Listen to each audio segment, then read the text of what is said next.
We start the new year, we all have goals that we want to work towards. So how do you come up with a strategy to stay on track throughout the year and beyond this year? For sure. We are joined by strategist, life coach, and author Mariko Bennett, and her book is out now. It's called The Blueprint to Manifest Your Dreams. Thank you for being here on Great Day Washington. Thank you for having me. I'm super excited to be here. How did you get into manifestation? And maybe explain it for people who have never tried it. Okay, so I'm a master manifester, and how did I get into it? We started with vision boarding, and what I found was, friends would ask me, how did you achieve everything you put on your board?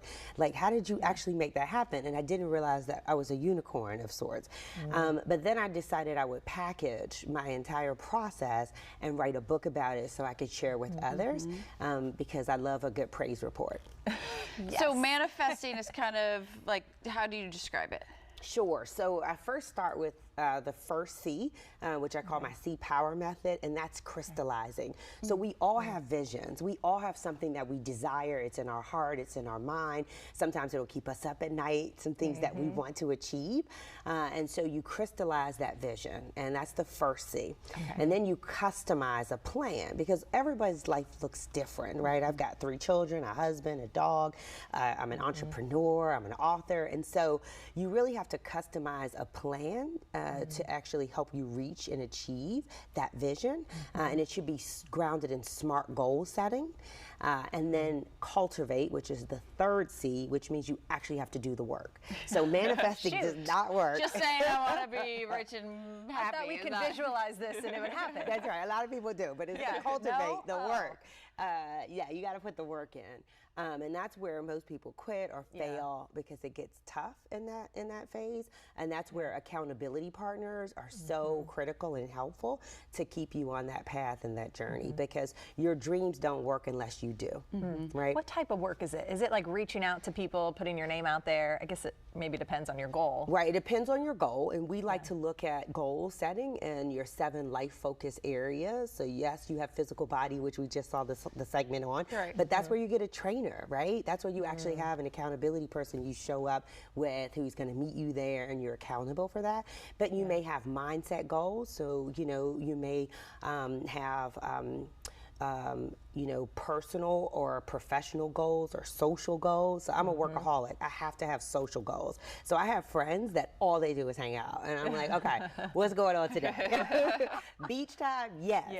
But when you're a workaholic, you literally have to set priorities and goals to just being social and like relaxing.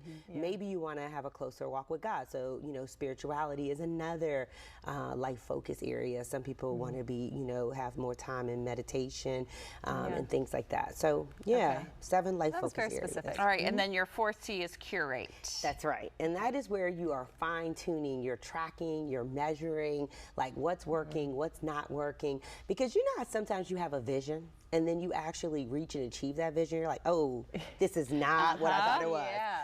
And so, maybe you want to fine tune it, or maybe you've reached a goal, but you realize, oh, this isn't everything I want it to be. And so that's where you're tracking and evaluating and measuring. I think it's a good reminder, because it's people, we change, our life changes. So maybe you are enjoying one thing, you get to that goal, you're like, this just isn't what I want to do now, or what's bringing me happiness. So we're always having to adjust. That's exactly right. And maybe you want to focus in another area, and so, priorities change.